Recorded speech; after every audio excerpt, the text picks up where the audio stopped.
Hello बच्चों, let's read the question. The question says that what change can be observed in chromosome number during S phase? Options are option A no change, option B the number of chromosome doubles, option C the number of chromosome doubles only in the case of diploid cell, and option D the number of chromosome doubles only in the case of haploid cell.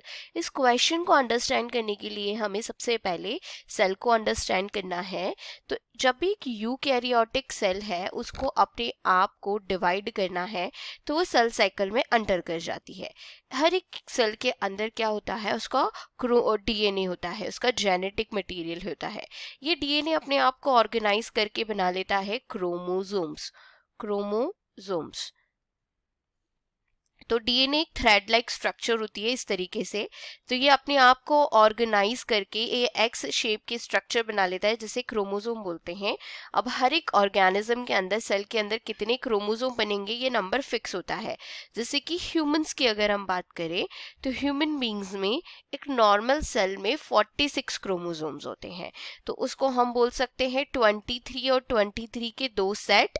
Okay या 23 और 23 के दो set. तो इस condition को हम बोलते हैं 2n, यानी कि डिप्लॉयड कंडीशन। सेम ऐसे ही अगर सिर्फ हाफ नंबर ऑफ क्रोमोसोम होते हैं, जैसे कि सेक्सुअल सेल्स में होते हैं ओनली 23, तो इसे हम बोलते हैं one set, that is 1n। इसे हम बोलते हैं हैप्लॉयड सेल। अब जब सेल साइकिल में एंटर करती है तो इसमें मल्टीपल फेजेस होती है, जिसमें अलग अलग फेज में अलग अलग इवेंट होते हैं। हम यहाँ पर बात करेंगे सेल साइकिल की इंटरफेज की। इस इंटरफेज में एक स्पेशल स्टेज आती है जिसे हम एस फेज बोलते हैं। यहाँ पर सेल अपने आप को डिवीजन के लिए रेडी करती है, इसलिए इसे हम सिंथेसिस फेज बोलते हैं। सिंथेसिस फेज मेनली इस एस फेज के अंदर क्या होता है, डीएनए का रेप्लिकेशन होता है।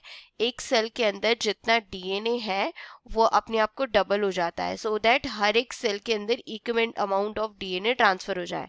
ये एक सेल का डीएनए, यहाँ पे डीएनए रेप्लिकेशन हुआ तो रेप्लिकेशन से दो कॉपी बन गई, एक कॉपी इस सेल में चली गई, एक कॉपी इस सेल में चली गई। तो यहाँ पर जो है डीएनए रेप्लिकेट हो रहा है, ओके और दो कॉपी बना रहा है।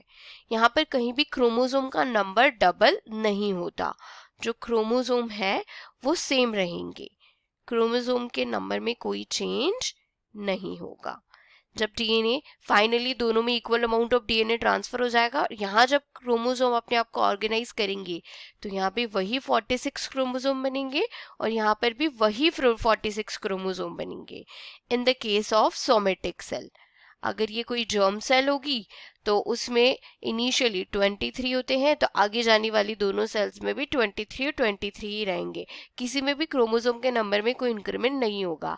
तो क्वेश्चन पूछ रहा है change can be observed chromosome number during S phase. तो एस फेज में कभी भी कोई चेंज नहीं होता, चाहे सेल डिप्लॉयड हो चाहे हैप्लॉयड हो। तो इस क्वेश्चन का करेक्ट आंसर है option A, no change. Hope you understood it well. Good luck.